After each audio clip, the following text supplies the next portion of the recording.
இன்றே டவுன்லோட் செய்து உங்கள் ஃபேவரட் ஷோக்களை என்ஜாய் பண்ணுங்க. என்ன மாப்ள, எல்லாரும் வெளியே போயிட்டு வர மாதிரி தெரியுது. ஆமாத்த. அம்மா, நான் உங்ககிட்ட ஒரு முக்கியமான விஷயம் சொல்லணும். அதுக்கு முன்னாடி நான் உன்கிட்ட ஒரு முக்கியமான விஷயம் சொல்லணும். என்ன விஷயம் சொல்லுங்கம்மா. காலையில டிஃபன் சாப்பிடுறப்போ என் அம்மா கனவுல வந்ததா நான் சொன்னேன்ல. ஆமா. அது விஷயமா கோயில்ல ஒரு ஜோசியரை பார்த்தோம். அவர் சொன்ன விஷயம் தான் சரியாவே இல்லை. ரொம்ப எரிச்சல் படுத்திருச்சு. அப்படி என்னம்மா சொன்னாரு? உனக்கு சீக்கிரமாவே குழந்தை பிறக்க போகுதாம்.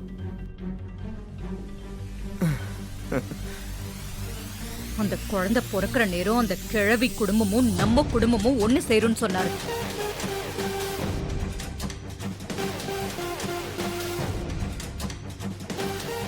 அந்த ஜோசியர் அப்படி சொன்னதுல இருந்து எனக்கு நிம்மதியே போயிடுச்சு.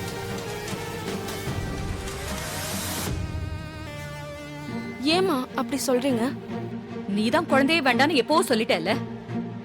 அந்த ஜோசியர் என்ன முட்டாள்தனமா இப்படி பேசுறாரு?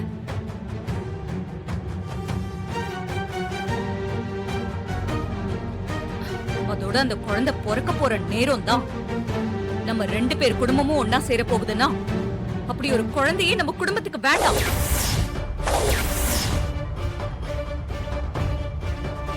என்னம்மா சொல்ற? குழந்தை வேண்டாமா?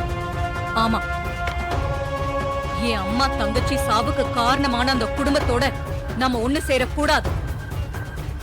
அதுக்கு உனக்கு குழந்தை பிறக்க கூடாது. என்ன நான் சொல்றது புரியுதா? ஈஸ்வரி, ஏன் இப்படி எல்லாம் பேசுற? ஜோசியர் நல்ல விஷயம் தானே சொல்லியிருக்காரு. உங்க அம்மா உன் கனவுல வந்தது நல்லதுக்கு தானே. நம்ம வீட்டுல ஒரு குழந்தை பிறக்குதுன்னா அது எல்லாருக்கும் சந்தோஷம் தானம்மா. புள்ள பிறக்கிறது அக்காவுக்கே பிடிக்கல. அத முதல்ல புரிஞ்சுக்கோங்க மாமா. இந்த பார், 2 குடும்பமும் ரொம்ப காலமா பகையா இருக்கு. ரோகிணிக்கு ஒரு குழந்தை பிறந்து 2 குடும்பம் ஒண்ணு சேர்ந்தா எல்லாருக்கும் சந்தோஷம் தானே. அதெல்லாம் ஒரு பக்கம் இருக்கட்டும். அதுக்காக ரோகிணி குழந்தையை பெதுக்க கூடாதுன்னு சொன்னா அது சரியில்லம்மா. இப்ப என்ன சொல்ல வரீங்க? குழந்தைய சாக்கா வச்சு உங்க அம்மா குடும்பத்தோட ஒண்ணு சேரலான்னு பாக்குறீங்களா? அதெல்லாம் நடக்காது. அம்மா, உங்க மனசுல ஒரு வெறுப்பு இருக்கு. அந்த வெறுப்புக்காக ரோஹிணி குழந்தை பெத்துக்க கூடாதுன்னு நினைக்கிறீங்களா? கல்யாணத்தை தான் உங்க விருப்பப்படி முடிவெடுப்பீங்க.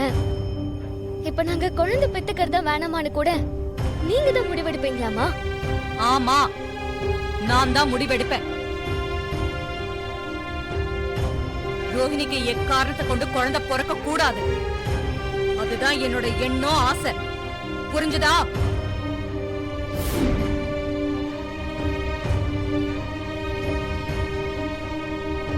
இத ஒண்ணும் நானா சொல்லல, புதுசாவும் சொல்லல. நீ ஏற்கனவே குழந்தை வேண்டாங்கிற ஒரு முடிவுல தானே இருக்க. அது உனக்கு நான் ஞாபகப்படுத்துறேன், அவ்வளவுதான்.